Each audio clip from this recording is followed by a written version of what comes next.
All right, I'm gonna go straight in order of where I got these questions. The first question is, have you ever seen any of the properties you bought at all or ever needed to? No, I have not. The reason why is because one, I obviously don't need to. And the second reason also, it's cold as shit where we have the property. So it's like, I'm not gonna go all the way over there for almost no reason, you know? So no, I don't have to go over there. I don't plan on really going over there unless I wanna go and film content or we buy some really big multifamily that justifies going over there, but no. My boy Andrew asked, can you wear Champion? If you know, you know, but I'm not gonna answer that question because I don't wear Champion, bro. Okay, I'm not gonna answer the other one because it's kind of not PG-13. My cousin Damien said, if you can go back and change one thing about the way you started, what would it be? I honestly don't think I would change anything because of the work ethic I had and the situation I had and the vehicle I was in. But I believe if I was in a different position, a completely different life, the one thing I would have changed was not quitting my job the way I did, because I was really dumb. Like, if you look, like, now that I look back at it, it was really dumb. I wouldn't recommend that for anybody. So I don't think I would change anything because it put me in the position where I am. But I think I would recommend if someone's in a similar situation and not do what I did. I quit my job when I had literally no money in my bank account. I was negative in my bank account just because I was like, fuck this, I'm out. And I went full on video business, and now I'm here where I'm at today. But I wouldn't recommend that. So I wouldn't change anything, but I would not recommend doing what I did to get to the position I am in terms of from the starting point. Obviously, there's certain things I did, like using business credit to fund it. Like, I would recommend that if it makes sense. But in terms of me just jumping, full-fledged quitting like that with, the business barely starting, would not recommend that. So, yeah. Next question from Anissa. Congrats on the crib, though. I know she was remodeling, so big ups to that. What is the goal? Bachelor's, master's, PhD? I actually have no idea. So, I'm about to graduate with associates. School's really been a challenge for me in regards to me justifying the importance because of what I'm doing right now. But I've always been good at school. Like, I've always been very sharp in regards to education. I've always prioritized it up until recently, where I was just like, man, like, why am I doing this? And then with my grandpa passing away, and I'm making the promise to him, like, hey, I'll finish school because that's the only thing he wanted. That's the only reason I'm in school in the first place. So I really don't know. I'm transferring to Cal State Channel Islands, which is here locally. But honestly, the only reason I'm in school is because of that. Because I haven't really needed it for the career that I'm pursuing. So, I'm gonna do bachelor's, see what I could do.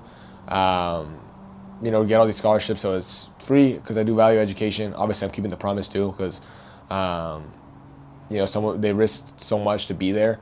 Put me in a position to be here, obviously in this country, which is one of the best countries on the planet.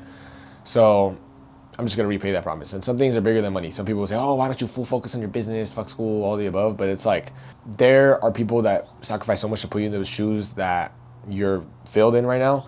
And the least you could do is be just, I don't even know what the word would be, respectful enough to just do their wishes, bro. So that's just the way I live. Some people will say, oh no, I would never do that. Okay, well then don't. This is why it's my life. So I don't know. Maybe I'll go for a master. It honestly just depends on how much it is. Just because, like, with the business doing well as it is, with me not even having any sort of degree, it's like, it really only just get it just to, like, almost prove a point. Show people, like, hey, you can do both, Why are you still in school? So basically that answers the same question. Boy Sebas. Grandpa passed away. He's the reason we came to this country. He came as a bracero, 18 years old, risked everything. It's more of a personal thing, bro. Honestly, I've never really needed education to do what I'm doing right now. I do believe education is important. I think that's the reason why we have so many problems in this world, because people can't think for themselves. And I also think that education is a driving force and the reason why there's such a discrepancy in the amount of income, bro, in the whole United States, because people are in a position where they can't afford to increase their earning potential because school's so fucking expensive, and they're forced to work low-level, entry-level jobs that are causing them to stay in the same position because they just need to get by. So I think that school is also very important. I think that the reason why we have so many issues, like I said, with the people not being able to increase their earning potential, getting into debt, just trying to get by. The main personal reason, but even though that I do see that is important, because education is not just, college. It's also, self-education, self-respect, all of the above. Is because my grandpa, when he passed away, he said a promise to me that I said a promise to him that, look, I'm gonna go and complete college, because that was the one thing that he wanted. He said, hey, look, if you come to this, I brought you to this country. The only thing I ever ask for you is never gonna be anything financial. It's never gonna be anything in terms of materialistic items. Just please complete college, because he never got the opportunity. I think he was not done with school, but he dropped out of school when he was like in 5th grade. And it's like, if you think about that in retrospect, imagine where you are at in terms of knowledge, 5th or 6th grade, and having to conquer the real world with that. Like it honestly just blows your mind when you really think about it in that regard. So it's not just the repayment. Yeah, it's slowed down the business because I'm, focused on doing that at the same time. But some things are just bigger than yourself. I would never be in this country if it wasn't for him. Who knows where the hell I'd be? I'd be in Mexico. I don't know where the hell I'd be. So it's not something that's a financial burden. Maybe it's a potential earned income that you're missing out on, but it's never been something that's prevented me from accomplishing the goals that I need to do. And I don't think there's any other way that I could have repaid him, because financially he didn't care. Like, even if I gave him $1 million, he didn't care. So he did so much for me, and I think that's the only way that I could repay him. Like, I want to beat the statistics about the Latino population that continues to drop out of school and stay in low-level jobs, not get educated, and it's a very big problem and influences a lot of the decisions. So that's another reason. How do you get introduced to Section 8? What states do you own property? So I only own property in Ohio and then California, right? In regards to Section 8, I heard about it from my boy Gio. My boy Gio told me about it because he wanted to get into it, but he was just waiting to stack some funds. And I looked into the guy that he was talking about, which was Section 8 Kareem. That was the mentor that I had. I joined the program. Program ended up being the booth. Real bad, unfortunately. I got some good contacts from there, but the program was just like whatever. Like Demaria G, and then Demaria connected me to my property manager that helps everybody on our program and our Done For You service. So it was honestly just me getting kind of like the surface level information and then going just taking action upon it. And you realize that a lot of the things that they talk about on there are obviously hypothetical knowledge, but in reality, the only knowledge that's going to get you to the next level is just taking action upon it and taking that real world, value and substance. So it was just a matter of getting that program, taking action upon it with a mentor, realized a lot of it was bullshit, a lot of it was buttered up, a lot of it was sugar-coated, and then you realize that it's going to cost a lot more, it's going to be harder, it's going to take more time. So that's exactly how I got into it. In regards to how I am mentally, honestly, bro, it really depends. Like, it really depends. I could go in front and be like, yeah, bro, I'm solid and doing my thing, But sometimes it really takes a toll mentally, because sometimes you are in a position where you realize that you're doing shit that nobody else your age in your area is doing. And it makes you feel sometimes almost imposter syndrome. Like, I have that, but then I beat it. So I would say mentally I'm doing good, bro. I'm doing good. I just have battles sometimes. I'm a human being. I'll go and I'll look, I'll say, damn, like, who's supporting me? Who has me if I fuck up, right? Don't have a father figure, don't have an older brother, don't have rich parents. I can't just go. And I'm not saying we're fucking poor, like we have struggled before. We had our moments, but I've been broke before, all the above. But in regards to the mental aspect, it comes and goes, bro. Most of the time I try to stay solid with it and realize that, look, as long as I'm not going to have a health issue, as long as I'm not going to die, I'm all right. You know what I'm saying? So I would say that I'm all right, man. I'm all right. I'm doing my thing. I'm just trying to reassure myself that, what I'm feeling is not imposter syndrome, because it is where I'm meant to be. Even if it does seem different or hard for my age, Would you buy in Chicago lots of 2 and 3 flats, multifamily? No, because it doesn't make sense for me to do it.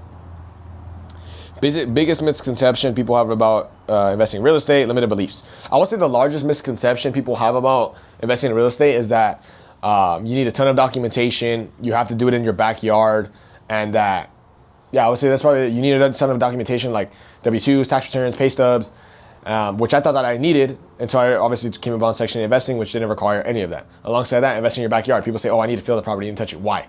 If you really dial into the reason why, you realize a bunch of bullshit. Oh, I need to touch it because I need to be there to maintain it. Okay, so you want to replace toilets at 2 a.m. And alongside that, I just need to see it. I need to see it. Why? Because I need to make sure it's going to make me money. Okay, well, if you have a property management team in place that's going to go on and get you that return no matter what without seeing it, so you can focus on higher income producing activities, would you still want to see it? Like, you realize a lot of the things that people have is just bullshit because they want to have emotional attachment to the house.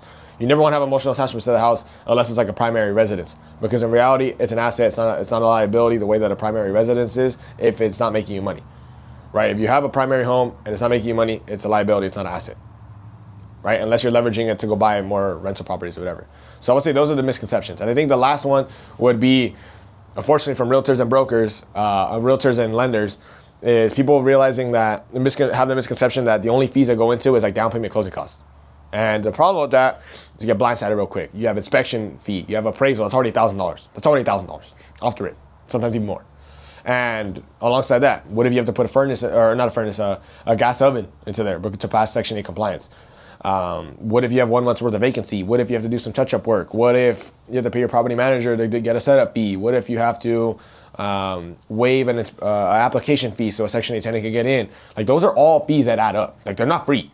But the reason why people don't talk about that is because most of the people that preach real estate to you are real estate agents and lenders. And when your work begins, their work ends. When the deal closes, they do not care anymore. 99% of the time, they don't give a fuck. Unless you're doing a ton of deals and then they value you. How much do you need to make in order to start? So it's not necessarily how much you need to make, it's about how much money you need to have, because you're not doing W-2s, tax returns, pay stubs to invest in the Section 8. All you really need is about 2 to 3 months worth of bank statements, around $30,000 to $50,000 to be all in, conservative, and comfortable. You could go and get into a property with like $15,000 and have a kid that's getting into it in our program with like 15 grand. However, you don't want to go in with the mindset of that. You don't want to put every single dollar that you have. I did that, would not recommend it, right? Because I'm ballsy with stuff, right? But not everyone has the same situation as me, responsibilities, and also the work ethic to back up the shit that they're gonna do. So that's what I would say is, like, it's not about how much you make. Obviously, still have a source of income. Don't just quit everything so you could invest in Section 8. It's not gonna replace your income. It's a matter of just building a portfolio, building cash flow, so you go and have, the liabilities you want to buy, like a car or a personal home, be covered by the rental income. You know what I'm saying? What is one piece of advice you would tell your younger self before getting into Section 8? I think it rolls over to the third misconception that I gave it previously. I would tell people I would tell two things. One, have your primary source of income that you do. Mine is obviously helping people get into Section 8, but help people invest in Section 8, right, with our service. But before that, it was videography, right? I still had that in place. Some people would just I've came to me and, hey, bro, I want to quit it and go on in Section 8. Unless you're going to go and do some sort of real estate consulting that's going to help you, do not do that. Just don't. Because miscellaneous things come up, fees, things break. You need to have that source of income. The second thing is that you need to factor in your return, right? Your cash on cash return, basically your return on investment annually, or just whatever metric you want to calculate it in terms of all-in investment. Do not just do your down payment and closing costs. That's what every realtor, every lender is going to tell you, because that's what is required for the deal to close. But when their work stops, your work begins.